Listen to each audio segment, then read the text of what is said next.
Hey everybody, Life with Jen here. So, it's 3:30 in the morning. It's about the time I would make Dad's coffee and breakfast. So, told you guys I was going to do this. It's not, first of all, it's not a ghost box. Okay? Because I don't want to channel any other ghost or spirit. I just want to get Dad. So right now I'm going to make some breakfast. What I usually do at 3 o'clock in the morning is make them breakfast. So we're going to start with grits and eggs. Because he always used to eat grits and eggs. And coffee. And we'd sit there for a little bit. We're going to make some coffee. Right, chill. And another thing, which we have a ton of, is sugar. I have a box, like 3 boxes of equal. Because that was the only sugar he would have. And he would drink out of the Coca-Cola cup. And I would drink out of the Butt cup because he knew how much I liked the Butt cup. So, getting his favorite creamer, which has been in there since, and it's not even expired. It doesn't say now, so I was gonna set him coffee, and we're gonna welcome Dad to come have breakfast. So Dad, if you're out there, ooh, I don't have your cigarettes, but I have mine and my lighter.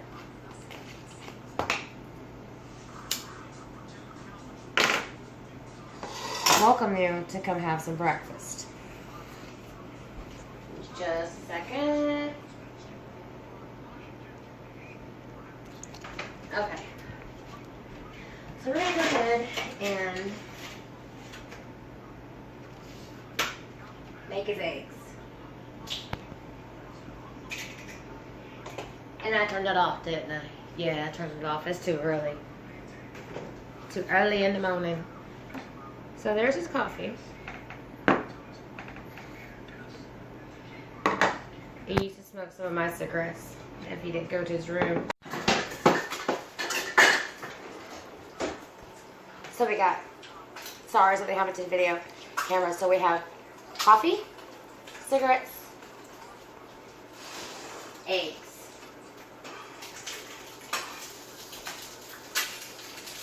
And, oh, and we got Dad. Right there. I'm gonna make me some coffee. And then we're going to sit down, cook, have a little chat.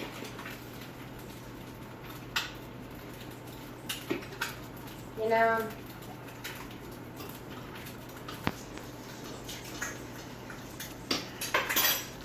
it's lonely. You know, I don't have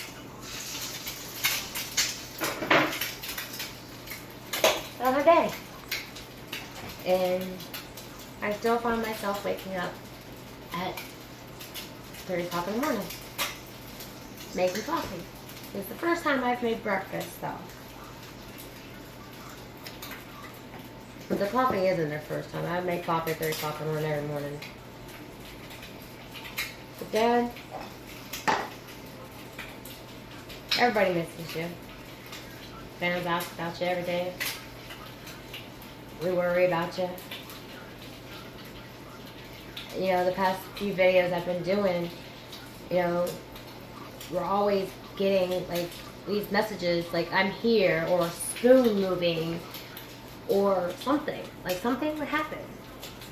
And, you know, if you're here, Dad, say something. You know,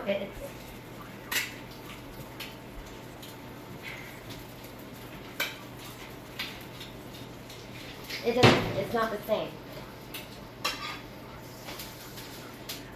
So there we have it. Daddy, I don't know what keeps happening. Something keeps happening with the camera. And it just stopped. And I don't know why. So now I'm going to make the grits. Which is, using these, I can never do the grits right. Ever. So it's going to be a cup of water.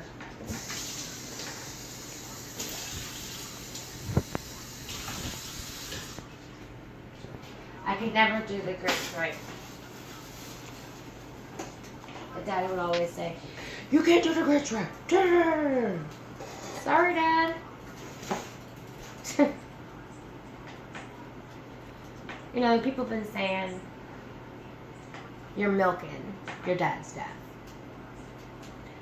If you want to say that, go right ahead, but that's awful for you guys to say. This is the way we learn to cope. Is by talking about him, doing what we did every day with him, vlogging our life. So, if you say we're milking his death, nah, man. That is completely disrespectful. I mean, he's not here anymore. And that's all we've known for 10 years. Is vlogging with him. Going on 10 years. Yeah, because Christmas Day was 10 years. It's crazy. I mean, Joshua went on his first date. Her grandpa would have liked her. She's a really sweet girl. But Dad, you know, I go back and I read your text messages that you sent me because I saved them, and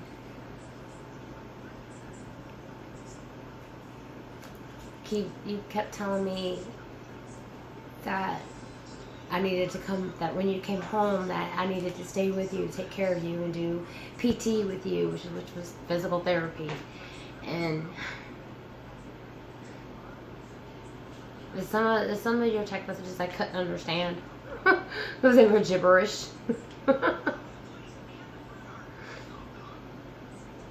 And you knew I would take care of you.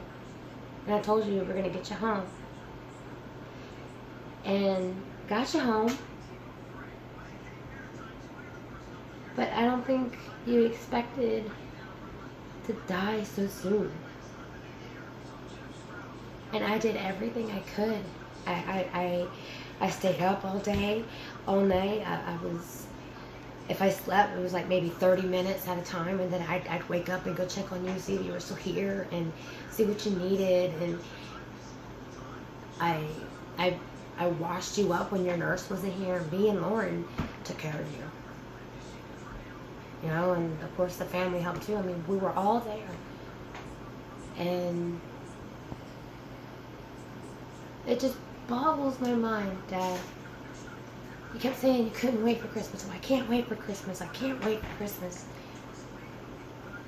And you didn't make it to Christmas. I remember you looked at us and you said, I've been trying to tell you guys for a long time that I love you. Dad, we already knew.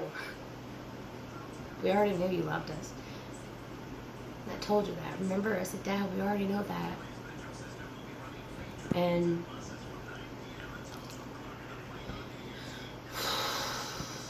you looked at us and you said, I finally accepted it. You said you have accepted dying, but we didn't accept it. We I don't think we still do.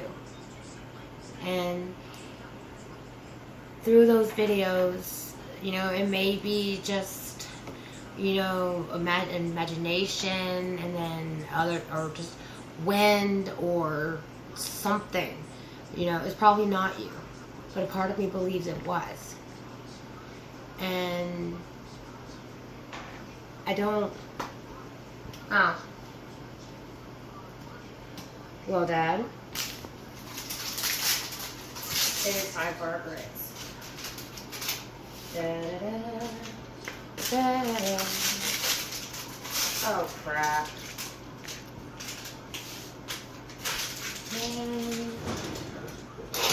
Oh. I could never do his grits right, ever.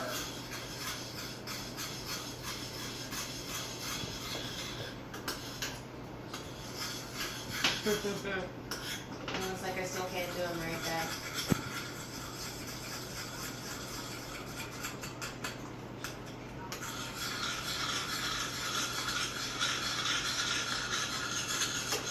No, I have burned myself. That wasn't nice. Okay, so what I'm gonna do, I'm gonna put a plate over there and let them just chill. And for some reason, there, okay. I don't know why that was on, but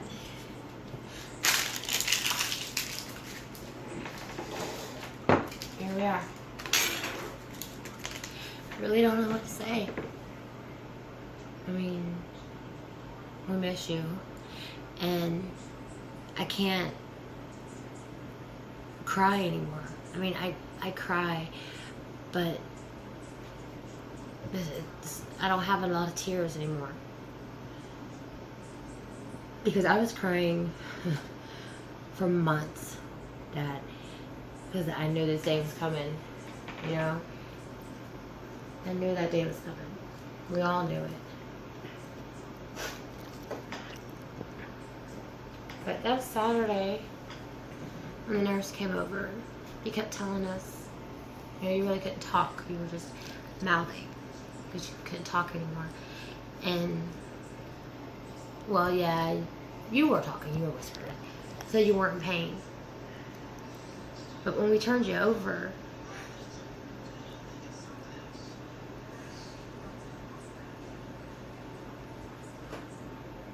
I've never seen something like that in my life. Out of all my years of nursing, I've never seen it. I used to have patients that had bed sores that were horrible. And they were in excruciating pain, crying. And you kept saying you weren't in pain. And we turned you over and said, Dad. We looked at you and I said, Dad, we'll be okay. You need this medicine so you won't be in pain anymore. So we can help with the pain. My phone freaking stopped again. But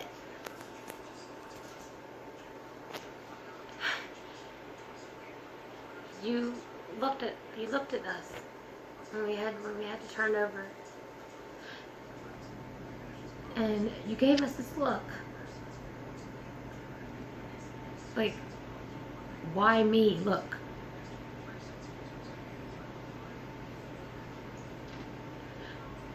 It wasn't your fault, Daddy.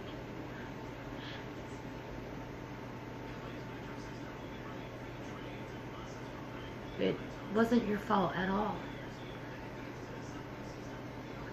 Dad, I still think of that night. It's in my memory, stuck. That's the most painful thing I've ever seen. And for someone so strong, such a good heart, to go through that much pain. Awful.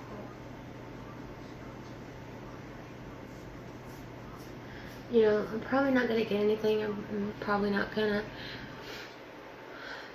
hear anything or see any movement. But I'm calling you out to talk to you. I mean, I know you can hear me always.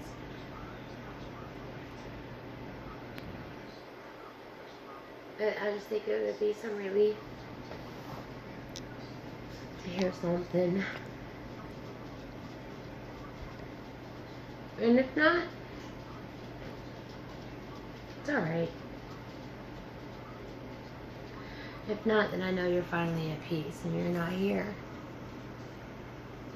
And you finally moved on. Or you're at Michael's house. Which, it's almost 4 o'clock in the morning. I'm not going to Michael's house this late. Yeah, Dad, I went there at 3 o'clock yesterday morning. Or this morning. Whatever it was.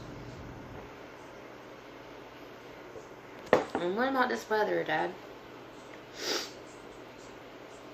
We're getting some messed up weather. 1 minute it's 60 degrees, next minute it's 20. Like, oh, we're supposed to have snow. And now we're not getting it. I'm so disappointed. But you'd be so happy that we weren't getting it. But then another sense you'd be like, let's get all these gas cans filled up. Let's get bread, let's get milk.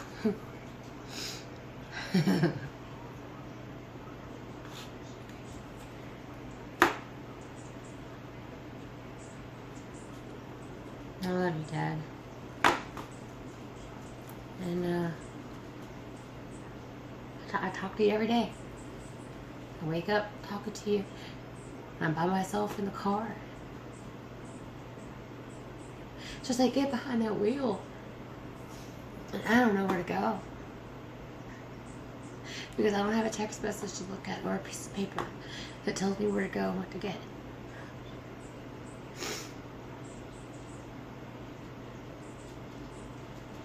I don't know what to do. I'm lost, Michael's lost, Bridget's lost, Lauren's lost, the boys are lost. But Jacob comes home every day. And he comes up to this part right here. It says, I love you, Daddy. Every day. Even before he goes to bed. I love you, Daddy.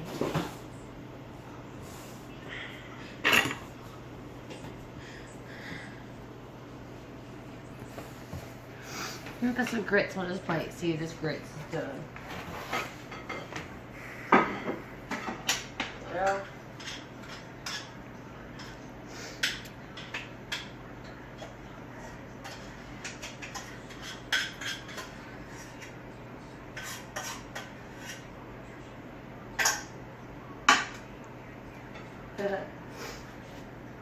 Here it is, Pop. Grits, eggs, cigarettes, coffee. And if you talk to me at all, I'll hear it. If not, then you guys will just see me looking like this. Just talking. Tonight, New Year's Eve. I don't know how much you hated New Year's Eve. I'm not, goodness. We were little. I know there was one time we didn't have the money, I think. And we felt so bad because we took pots and pans and with Mama went outside. Ding, ding, New Year's. Ding, ding, New Year's. The next day, what did we have? We had a car full of fireworks. I don't know how you got the money, but you got it.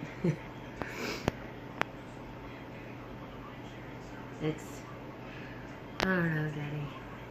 It's just quiet, weird,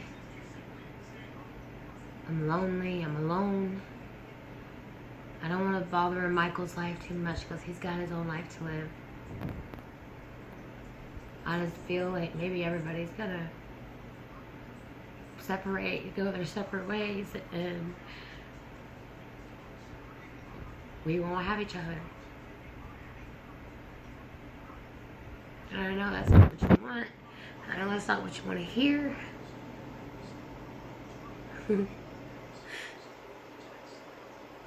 But a part of me just feels that everything's just gonna drift apart, drift away.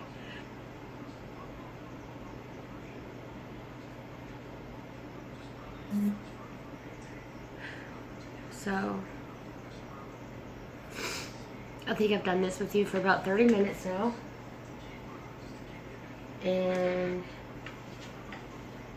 I'm not gonna eat it, so I hate grits and eggs.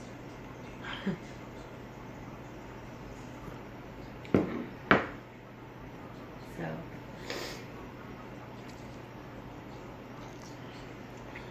wherever you are, Dad, I love you, oh man. And I miss you something terrible, and your fans miss you. They talk about you for days. Your dogs miss you. Your boys, Michael, Bridget, Lauren, everybody misses you. Mom, you know she misses you. And if you're messing with Mama's cat, leave her cat alone. Alright, just, the cat's going crazy.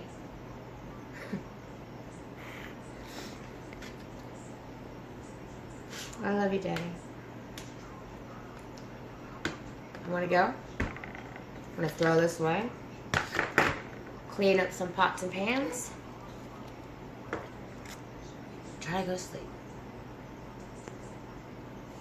There you guys go. If you guys hear anything, let me know in the comments below. The comments below. In the comment section below. Yeah, there you go. I'm exhausted. Good night, guys. Or good morning.